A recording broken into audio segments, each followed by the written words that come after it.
শুভ দুপুর বন্ধুগণ, তোমরা সবাই কেমন আছো? আশা করছি সবাই ভালো আছো আর সুস্থ আছো। তোমাদের আশীর্বাদ এন্ড ভগবানের আশীর্বাদে আমিও ভালো আছি আর সুস্থ আছি। আমার চ্যানেলের গুরুদেরকে জানাচ্ছি আমি প্রণাম, আর ছোট ছোট ভাই বোনদেরকে জানাচ্ছি আমি অনেক অনেক ভালোবাসা। আর আমার এই ভিডিওটা যে যেখান থেকে দেখছো, দেশ এবং দেশের বাইরের থেকে যে যেখান থেকে দেখছো ভিডিওটা, অসংখ্য ধন্যবাদ সবাইকে।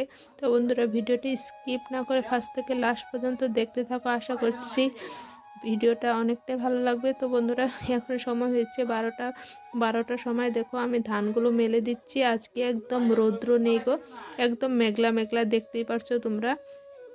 তো আজকে 4-5 দিন মতন হয়েছে ধান সিদ্ধ করেছে। ধান সিদ্ধ করার পরে থেকে রৌদ্রটা মানে একদম রৌদ্র টেম্পারটা কমে গিয়েছে গো।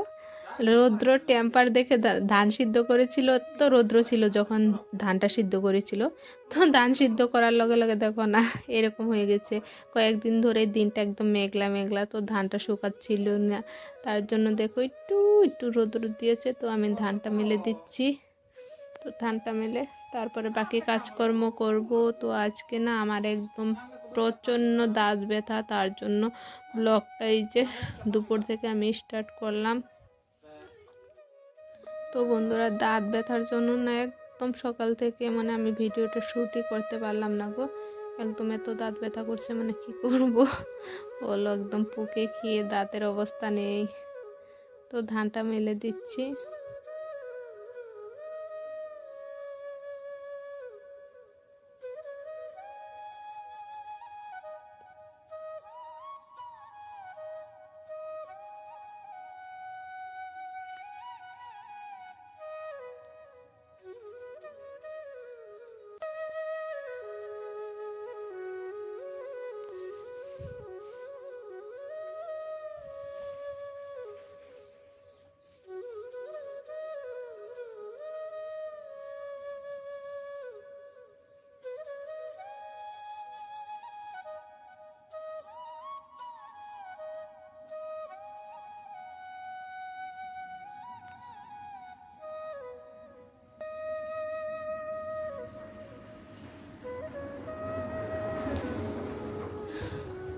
তো বন্ধুরা, ধান তো মেলে দিচ্ছি, কিন্তু আমি পাও দিয়ে না একদম লাড়া দিতেই পারি না গো ধান।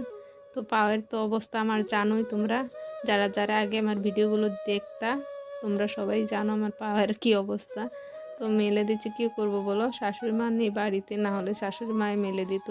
শাশুড়ি মা গিয়েছে পাথারে ছন কাটতে, ছন ঘর ঝাড়ু দেয় যে, সেই ঝাড়ুর ছন কাটতে গিয়েছে। তো তার জন্য আমি মেলে দিচ্ছি। দেখো কি করব বলো। তো ধানটা মেলে দিয়ে যে দেখো কয়েকটা খড়ি নিয়ে এসেছিলো কালকে শাশুড়ি মা, তো এইগুলো আমি রান্নাঘরে নিয়ে নেব। ভাঙাই আছে, শুধু ভাজ করে করে নিয়ে যাব। কয়েকটা একটু বড় বড় আছে, এগুলো একটু ছোট ছোট করে ভেঙে নিচ্ছি।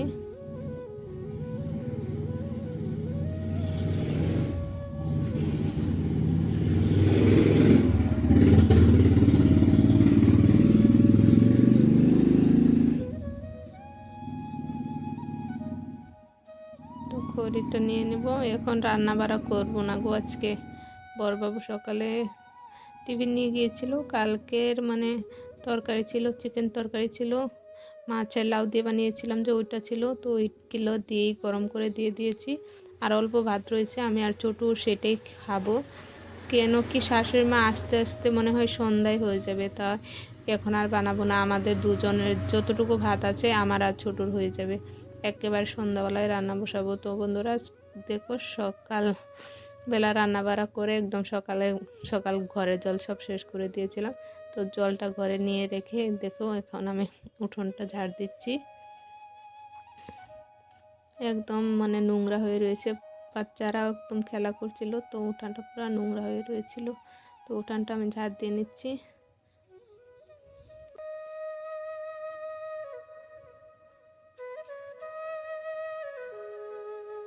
বন্ধুরা, উঠান ঝাড় দিয়ে আমার হয়ে গিয়েছে। এখন ছোট আর আমি বসে পড়েছি ভাত খেতে। তো ওইদিকে মাসি এসেছে সুপারি কাটতে, তো 2 প্যাকেট সুপারি দিয়ে গিয়েছিল কালকে। তো আমি বলছি যে সময়ও হয় না, তো মাসিকে বলেছি কেটে ফেলো সুপারিগুলো। তো বন্ধুরা, এই দেখো একদম দিনটা মানে এইরকম করেছে, এখন মনে হয় বৃষ্টি আসবে। তো বন্ধুরা ধানগুলো আমি উঠিয়ে নিচ্ছি, ধানগুলো না উঠালে না হলে সব ভিজে যাবে। তো বন্ধুরা আজকের ভিডিওটা না আর বেশি একটা বড় করছি না, এইটুকুই। তো তোমরা ভালো থেকো।